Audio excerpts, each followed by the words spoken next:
Okay, welcome. In this video, we're going to be talking about Age of Wonders 4. Specifically, we're going to be watching this transforming your units with godlike powers. I have been playing Age of Wonders Planetfall. There's a lot of things I like, and from trying out their DLC, I'm really excited about what they're doing. I believe that Age of Wonders 4 is going to make a big impact in the strategy scene, and it's going to change the way it's done, and I will get into that more later on in the video, like comparing it to different games like Civilization. But before further ado, transforming your units. Now this is one of the big things that I think is so very interesting, because making your units different, like specifically modifying them, tailoring them to however you want them to be, is one of the big selling points of this game.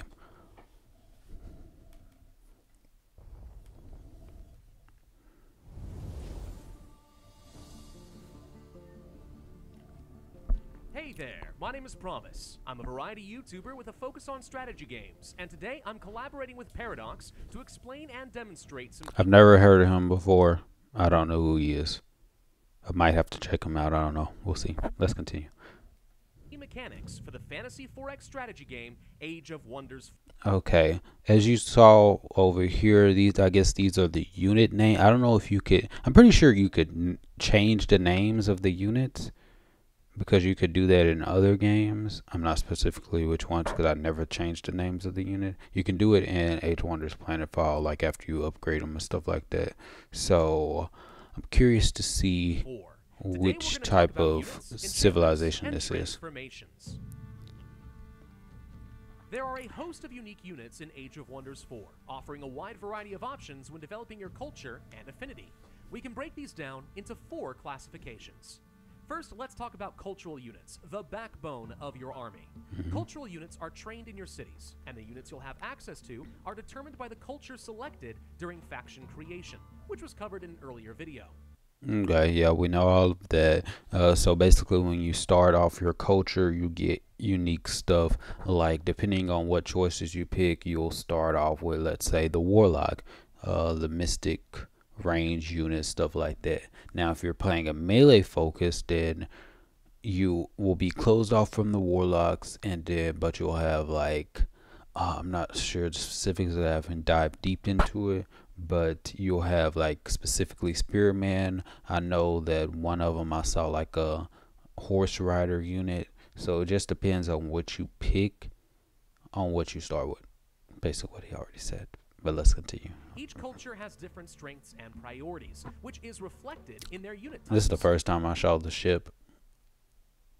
Or probably I just didn't pay attention to the ship, because I do not do water combat in Age of Wonders Planetfall. It's like the ships and stuff, they're just an addition. You can't like really do anything unique with them. In at least in Age of Wonders Planetfall, at least, like you only get 2 versions of water units. The one you start with, and then just an upgraded version. We'll see if they do anything different in this game. Have early access to casting units, whereas barbarian cultures focus on physical units and never gain access to a battle mage unit type. Okay, so it basically said if you play a physical culture based, then you will not get anything like battle mage and stuff like that, and then there will be vice versa. The second classification of unit are Tome Units, unlocked by researching new tomes of magic. Some will be unlocked to train in your cities, while others are summoned directly to the strategic map. Not only are these magical units some of the most powerful in the game, but summoning units to the front line can allow you to continue a strong offensive. Yes, that is good. I found that to be one of the good selling points on the Celestian tech in Age of Wonders Planetfall, because at the highest level with Ascended Teacher, you can teleport. You can use your operation to bring a unit right in the thick of battle in your army, so you're not wasting time building it in your city, and then you have to spend the movement to get them to your army, which improves the rating in my eyes. You can do that similarly with synthesis, but they're low tier units, so that's very powerful and useful. The third classification are wildlife units. These include all of the neutral creatures you might discover while exploring the campaign map, such Okay. as fairies, dire penguins, dragons, and more. These units are generally inaccessible to the player, but there are some special events or conditions where they might be persuaded to serve you. Some ancient wonders, for example. Now, I did see where, depending on the situation, you can start. I know there is like an event, I think it's called Tours de Lebanese, and then you can start recruiting those. I hate the fact that in Age of Wonders Planetfall, when you integrate your faction, you have the dwelling and everything into the city, you can't just start building their units like that. You still have to purchase them from the dwelling and stuff like that. It's just, so it doesn't make sense in my mind, that because in Age of Wonders 3, when you have that settlement, you can start recruiting units from that settlement. Now, I know when you start getting into the future tech, like one of the future techs will let you train different units. I did that in one of the campaign missions, and then I was able to train like tier 4, the tier 4 magma worm on the mission where you're on land and then you're surrounded by lava. So I hope they bring that back in Age of Wonders 4. It's like if I get the dwelling and then I can just make it normally, or do I have to do like specific events and they limited us like that? Now, even if it's just specific events, it will be even better as long as I can like train them normally and pick. Can muster special units using the Rally of Lieges system for their controlling player, granting access to units you normally could not purchase. Oh, look at that. He answers my question. So, cities that you are loyal to you have put forward a list of draftable units. Okay, so they'll put a list and then I can choose. Oh, these winter fairies are tier 3. Like, and this is bringing back memories to Age of Wonders 3, because I know those sprites and stuff like were powerful, and the thing I liked about them the most is because they do multiple damage types with a hit, so they were very strong. The fourth and final unit classification are your leaders. These hero units are unique with their own starting abilities and equipment. Players can level their leaders up through combat or events, and then spend talent points to unlock new abilities, passives, or other perks. Typical. You'll also be able to equip them with magical artifacts found throughout your campaign, Typical. making heroes your most versatile and powerful unit. Now, I will talk about this because, and I'll bring it back to what I talked about earlier in the video, why I know that this is going to change the genre, because we've already seen that Civilization, the series, is transitioning to more role play.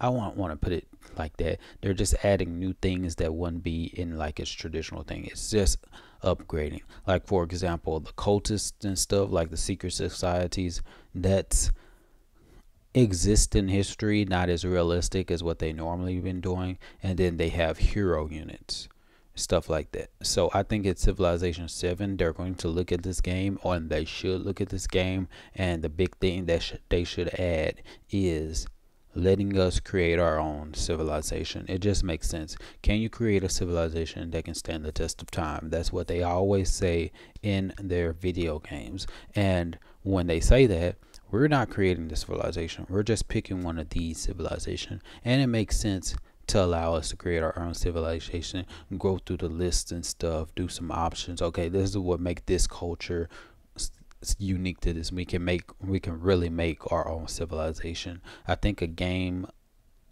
that does this, I don't know if it was Humankind, where you can like develop and pick cultures as you go through the new eras, and it develops like that.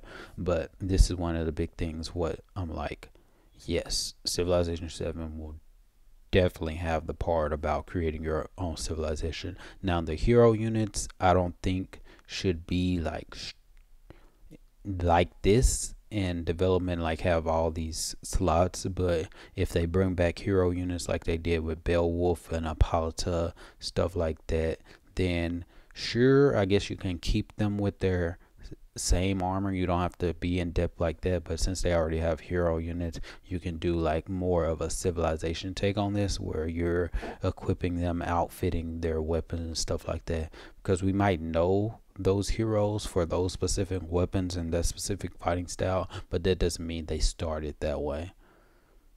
So should be interesting. At your disposal. The number of heroes you can recruit is tied to the number of cities under your control. When you Okay. found a new city, you are offered an opportunity to recruit a new leader. Some quests or events can...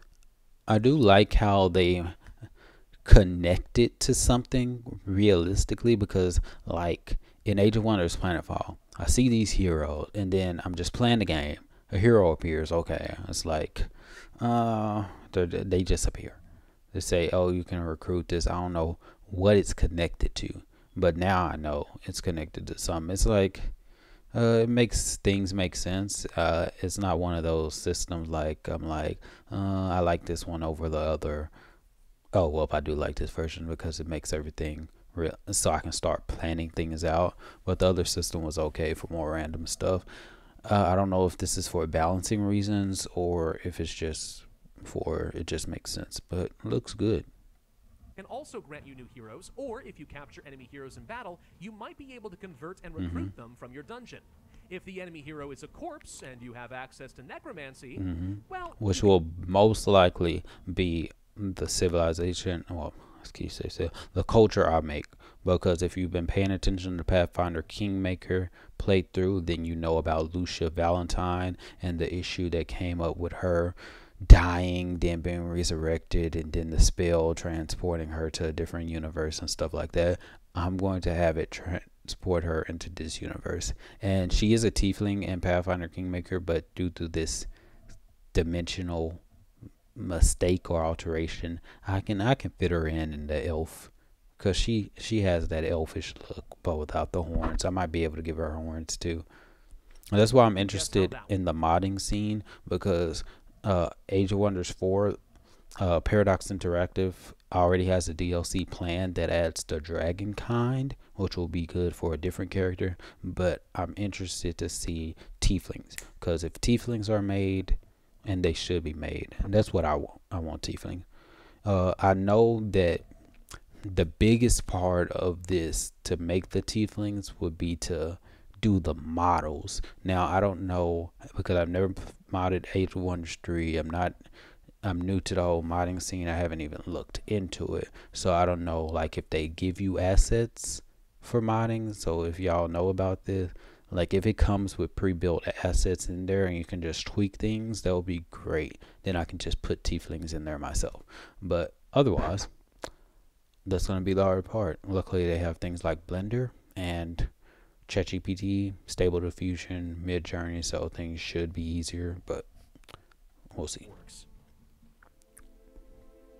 Enchantments are spells that increase the power of certain unit types, granting them extra damage or abilities. They can be unlocked through your Tomes of Magic and are cast on the strategic map.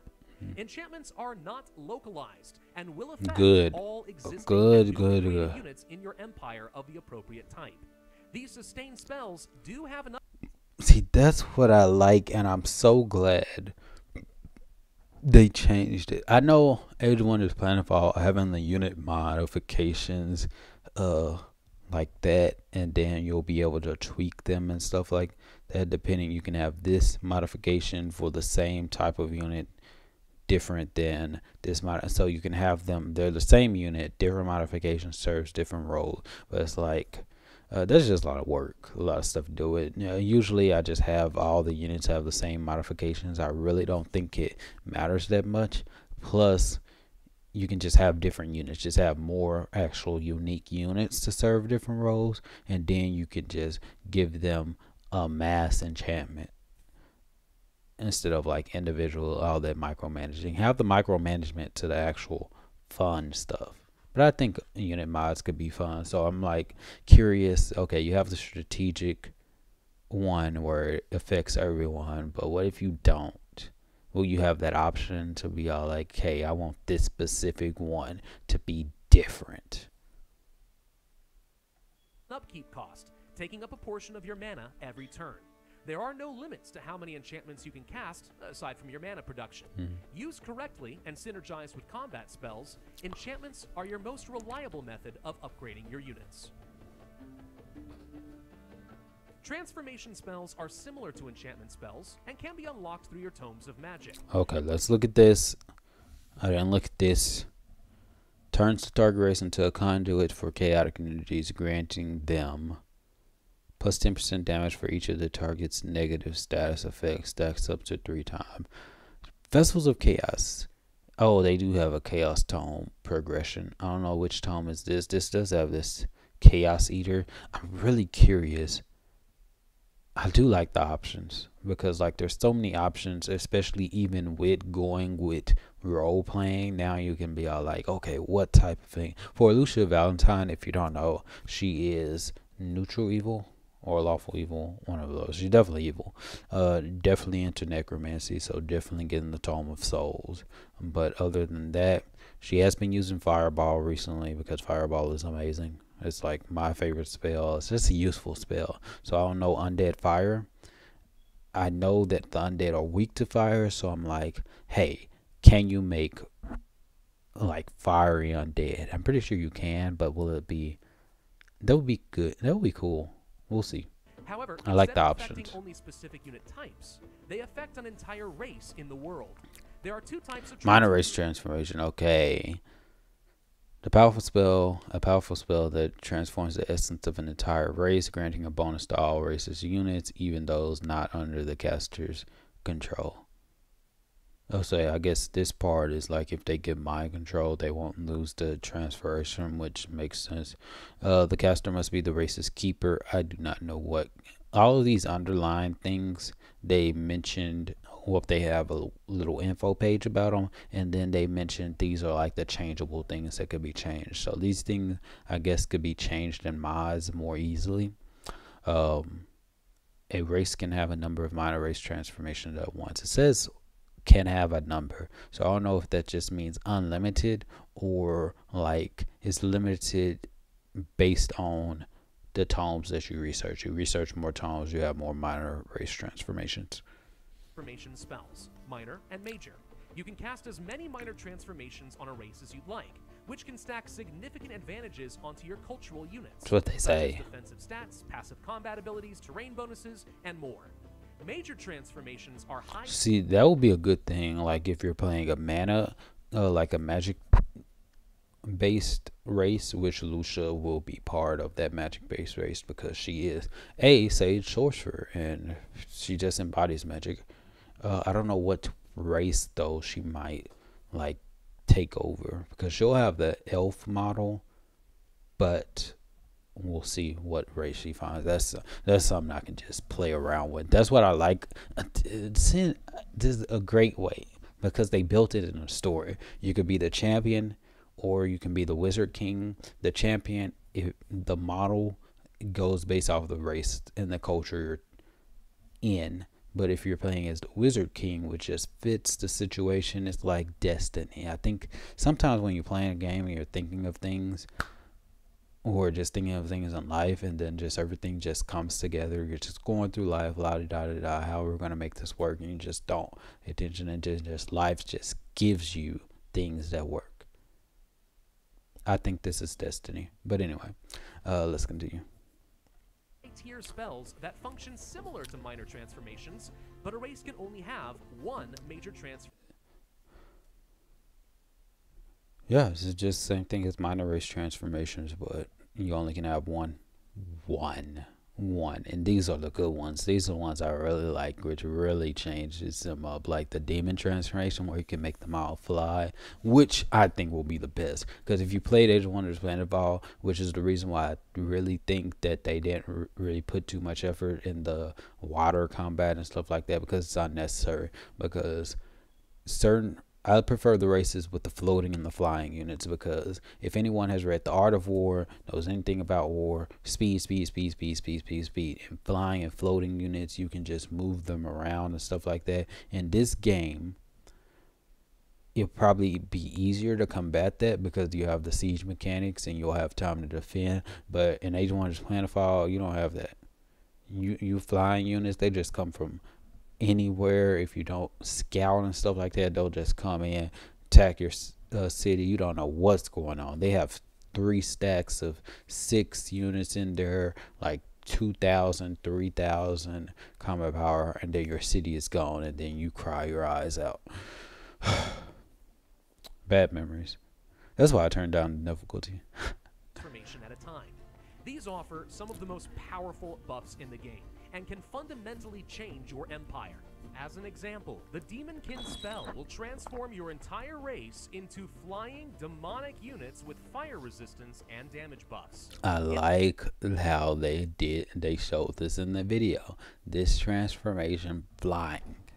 Why does this have flying but it has the dog? So will it get the flying trait and I don't see, will the dog be, I don't know why the mounts weren't transformed.